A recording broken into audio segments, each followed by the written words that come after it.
Good morning students, Gayatri school Rajchaur के YouTube channel में आप सभी का स्वागत है। Fourth lesson that is that trees Bloom.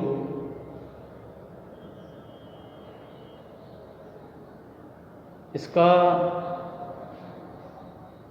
Working with language वाला जो पार्ट है हमने समाप्त किया था पिछले वीडियो लेक्चर में, और आज हम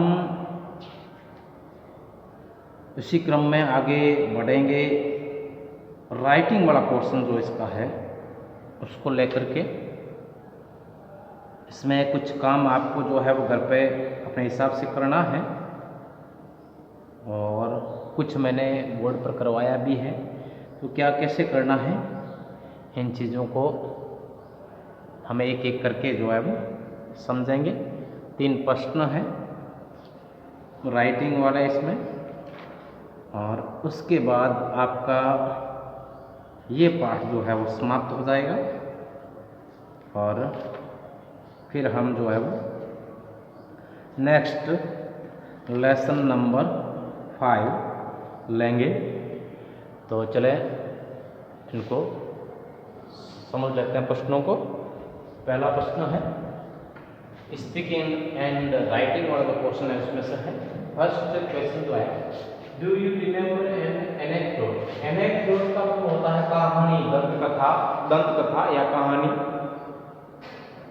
और स्टोरी अबाउट अ ग्रीडी और jealous person and the unhappy result of his action. Narrate the story. पूछा है क्या आपको ऐसी कोई दंत कथा या कहानी याद है, किसी लालची या ईर्ष्यालु, जिलस का तो ईर्ष्यालु होता है, ग्रीडी यानी लालची होता है, तो आपको ऐसे किसी लालची या ईर्ष्यालु व्यक्ति की कहानी याद है जिसका उसके कार्यों का परिणाम जो है असुहावना रहा हो, खराब रहा हो। ऐसे किसी, जैसे अपने स्टोरी पढ़ी दैट मेड ट्रीज ब्लूम, इसमें एक दुष्ट व्यक्ति था जिसको हम लालची या ईर्ष्यालु कह सकते हैं। तो उसने जो है वो धन पाने के लिए बहुत सारे जो है बुरे कार्य किए, लेकिन उसका परिणाम जो है वो अनहैप्पी रहा, दुखद रहा परिणाम, उसका अच्छा परिणाम नहीं रहा। लास्ट में वो मारा गया अपने कार्यों से। तो ऐसी ही इसी से मिलती जुलती कोई कहानी आपको याद है तो आपको जो है वो अपनी कॉपी में लिखनी है, या आपको ही लिखनी है, मैं नहीं लिखूंगा। आपको याद है, आपने पढ़ी है, या अपने मम्मी पापा को, दादा को, दादी को, नाना नानी को, किसी को भी ऐसी कहानी जो है वो याद है तो उनसे सुनकर के भले लिखे, लेकिन लिखनी आपको है।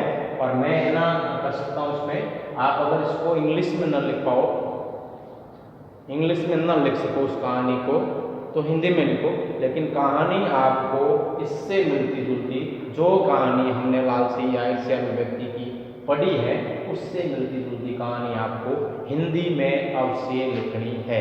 इसको न तो मैं आगे वाले लेक्चर में करवाऊंगा, और आपको अपने हिसाब से जो है उस कहानी को लिखने का प्रयास करना। मैं इतना ही कर सकता हूँ कि आप जो है उसको इंग्लिश में न लिख करके हिंदी में लिख सकते हैं। ठीक है। दूसरा प्रश्न है, put each of the following in the correct order. कुछ सेंटेंसेस आगे दिए हैं, उनको आपको सही क्रम में लिखना है। Then use them appropriately to fill the blanks in the paragraph that follows. Use correct pronunciation marks का है कि आपको आगे कुछ सेंटेंस दिए उनको जो है सही क्रम में रखना है, और फिर उनका आगे जो पैराग्राफ दिया है उसमें उनका सही तरीके से प्रयोग करना है, उचित तरीके से उनका प्रयोग करना है, और सही विराम चिन्हों का जो है, पंक्चुएशन मार्क्स का मतलब विराम चिन्ह होता है, तो उचित विराम चिन्हों का प्रयोग भी आपको उसमें करना है। तो सबसे पहले सेंटेंस उल्टे क्रम में लिखा हुआ है, तो इसको जमा करके हमने लिख दिया। पहला सेंटेंस हो गया ही rights both English and Hindi, ठीक है। दूसरा सेंटेंस उल्टा लिखा, इसका बना करके हमने लिख दिया many books in English and only a few short stories in Hindi. तीसरा है, इसको अरेंज किया हुआ नहीं है, इसको अरेंज मैंने यहाँ किया है, my Hindi is much better than my English, ठीक है। इन सेंटेंस का आगे पैराग्राफ दिया है जहां पर मैंने अंडरलाइन किया, देखो अंडरलाइन किया, यहाँ पर जो है वो आपका ब्लैंक है टेक्स्ट बुक में, टेक्स्ट बुक में यहाँ पर जो है वो आपका ब्लैंक है और उस ब्लैंक को मैंने यहाँ पर भर दिया। उन्हीं सेंटेंसों से जो सेंटेंस हमने जमा करके लिखे हैं उनका सही प्रयोग जो है वो मैंने इस पैराग्राफ में कर दिया है।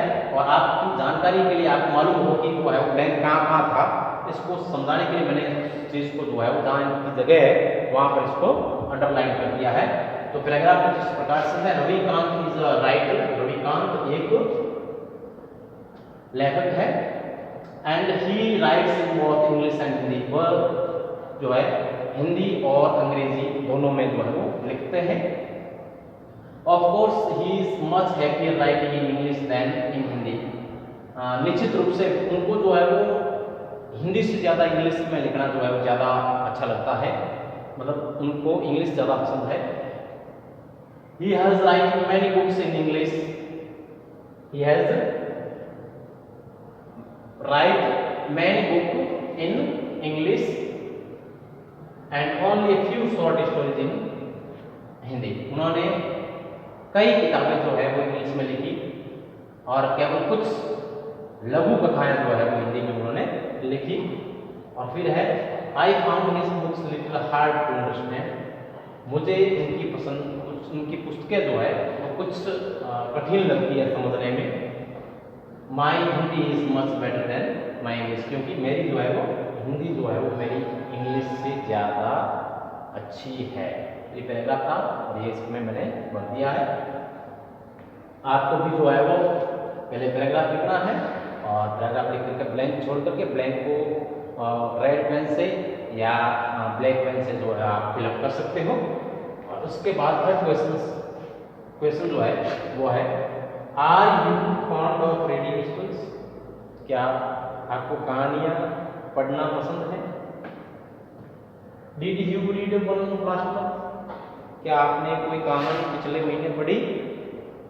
इफ नॉट, अगर नहीं पढ़ी है, रीड वन और टू, तो एक दो कहानी पढ़ लीजिए। And then write a paragraph about the story, और फिर उसके बाद उस कहानी पर जो आपने पढ़ी उसके ऊपर पैराग्राफ लिखिए। यूज द फॉलोइंग पॉइंट्स, और आपको उस कहानी में उस पैराग्राफ में जो है वो इन पॉइंट्स जो दिए हुए हैं, जो बिंदु जो है, इनका उपयोग आपको उस कहानी में करना है। इन बिंदुओं का उपयोग जो है अपनी कहानी में, अपने उस पैराग्राफ में कर सकते हो। उसमें पहला पॉइंट जो है मैंने लिखा है टाइटल ऑफ द स्टोरी, उस कहानी का जो आपने पढ़ी उसका शीर्षक, उस कहानी के लेखक का नाम, उसमें कितने पात्र हैं कहानी में, कौन सा पात्र आपको उनमें से पसंद आया, उस कहानी की कुछ जो है वो विस्तृत विवरण, उसका मुख्य बिंदु जो कि आपको समझ में आया, और वो अपने मित्रों को बताए कि उनको अपने मित्रों को वो कहानी क्यों पढ़नी चाहिए। तो ये भी जो है वो आपका प्रैक्टिकल करके आपको ही करना है। तो तीनों प्रश्न आपको समझ में आ गए होंगे, बिल्कुल नॉर्मल चीज़ है, कोई परेशानी नहीं आएगी। एक बार मैं आपको और जो है वो इसको जो है वो थोड़ा सा आपको एक एक प्रश्न को मैं समझा देता हूँ, जिससे कि आप आसानी से इन चीज़ों को कर सको। पहला प्रश्न जैसा कि मैंने लिखा है, आपको कोई एक कहानी हिंदी में लिखनी है और कहानी इस प्रकार से हो जिसमें कोई लालची या ईर्ष्यालु व्यक्ति की कहानी हो जैसी हमने पढ़ी है, और उसके कार्यों से, उसके उन कार्यों से अंत में उसका परिणाम जो है वो बुरा हो। अच्छा परिणाम उसकी कहानियों का जो है वो, उसकी कहानी का जो है वो नहीं होना चाहिए, उनके कार्यों का जो है परिणाम जो है वो बुरा होना चाहिए। जैसा कि अपन ने पढ़ा, इससे आप समझ गए होंगे, इससे मिलती जुलती कहानी आपको लालची व्यक्ति की या ईर्ष्यालु व्यक्ति की कहानी लिखनी है, जैसे आपने कहानी अभी हाल ही में पढ़ी। ठीक है, और हिंदी में आपको लिखना है। ठीक है, ज़्यादा बड़ी ना हो कहानी, 1-2 पेज में लिखे, जमा करके लिखे, हिंदी में लिखे। और आगे हम प्रयास करेंगे कि जो है वो इस प्रकार की कहानियों को इंग्लिश में किस प्रकार से लिखा जाए, छोटे छोटे सेंटेंस बना करके, वो भी जो है वो हम आगे सीखेंगे। लेकिन फिलहाल जो है वो आप इसको हिंदी में लिखिए। फिर सेकंड क्वेश्चन जो है वो कुछ सेंटेंस जो है वो अरेंज किए हुए नहीं है, जम्बल्ड है, और तो उनको आपको जमा करके पहले तो सेंटेंस सही बनाना था, और उसके बाद उस सेंटेंस का एक पैराग्राफ जो है वो आगे लिखा हुआ है जिसमें ब्लैंक छोड़ा हुआ आपके टेक्स्ट बुक में, तो उस ब्लैंक की जगह पर जमाए हुए सेंटेंसेस को आपको उचित तरीके से बनाना था। तो मैंने भरवा दिया है आपको, तो आपको इसको जो है वो अपनी कॉपी में बढ़िया तरीके से करना है। फिर हम आते हैं तीसरे प्रश्न की ओर। तीसरे प्रश्न में आपको पूछा है कि आपको कहानियाँ पढ़ना पसंद है, कहानियाँ पढ़ने का शौक है आपको। सीधी सी बात है, कहानियाँ पढ़ना सबको पसंद होता है, बच्चों को तो विशेष रूप से। और आपको पूछा है कि क्या कोई कहानियाँ आपने हाल ही में या पिछले महीने जो है वो पढ़ी है। अगर नहीं पढ़ी है तो 1-2 कहानियाँ पढ़िए। कहानी की बहुत सारी किताबें होती है, अखबार में भी आती है, हिंदी की किताब में आपको मिलेगी कई कहानियाँ। तो आपको जो है वो 1-2 कहानी पढ़नी है, उसके बाद उस कहानी पर एक पैराग्राफ लिखना है। ज़्यादा पूरी कहानी नहीं लिखनी है, कहानी के ऊपर जो है वो एक पैराग्राफ लिखना है। मतलब उस कहानी को, उस विस्तृत कहानी को पूरी को न लिख करके उसका पैराग्राफ किसके बारे में कहानी है, क्या कहानी है, वो जो है वो आपको लिखनी है। जिसमें आप कुछ बिंदु जो दिए उनका प्रयोग कर सकते हो। जैसे कि पहला बिंदु जो है वो उस कहानी का शीर्षक, किस नाम से कहानी है, किसकी कहानी है, उसका लेखक कौन है, उसमें कितने पात्र है, उसमें कौन सा पात्र उनमें से आपको पसंद आया, उस कहानी का कुछ और विवरण, उस कहानी के मुख्य बिंदु जो आपको समझ में आए, और अपने मित्रों को भी बताए कि वो कहानी जो है वो उनको क्यों पढ़नी चाहिए। अब कोई भी कहानी ले लें जो आपने पढ़ी है, और फिर उसको बताएं किसकी कहानी है, लेखक कौन है, क्या क्या है इसमें, कौन कौन पात्र है इसमें, कौन सा पात्र अच्छा है, आपको अच्छा लगता है, और इस कहानी में और क्या क्या मुख्य बिंदु है, और इससे क्या शिक्षा मिलती है, अपने मित्रों को बताना है, जिससे कि वो भी जो है उस कहानी को पढ़े। इस प्रकार से आपको जो है वो लिखने का प्रयास करना है। और इसको जो है मैं चाहता हूँ कि इंग्लिश में आप प्रयास करें, पैराग्राफ को इंग्लिश में लिखने का प्रयास करें।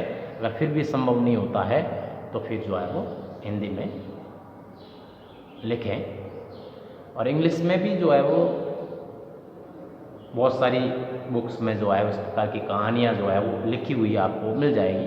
आप उनमें से कोई भी जो है वो उठा करके उसमें से कुछ मेन पॉइंट्स वगैरह जो है वो लेकर के, उसका टाइटल लेकर के, उस लेखक का नाम लेकर के जो है वो आप लिखने का प्रयास कर सकते हो। इससे क्या होगा, इंग्लिश में आप लिखने का प्रयास करोगे तो फ़ायदा तो होगा ही, लेकिन एक जो है वो आपकी ये समस्या ये रहेगी मेरे हिसाब से कि उसमें टाइम थोड़ा ज़्यादा लगेगा। लेकिन उससे टाइम लगने पर भी जो है वो आपको फ़ायदा हिंदी से ज़्यादा होगा। तो ये जो है वो आपका आज का कार्य था। आप इसका स्क्रीनशॉट ले लें। थोड़े अक्षर मैंने छोटे लिखे हैं, आप स्क्रीनशॉट लेंगे और फिर जूम करेंगे तो आपको स्पष्ट दिखेंगे, समस्या नहीं आएगी कोई।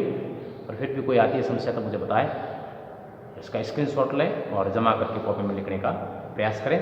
और इसके साथ ही आज का ये वीडियो लेक्चर जो है वो हम यहीं समाप्त करते हैं। और नेक्स्ट हम लेसन नंबर 5 जो है उसके स्पेलिंग्स लिखना प्रारंभ करेंगे। Thank you.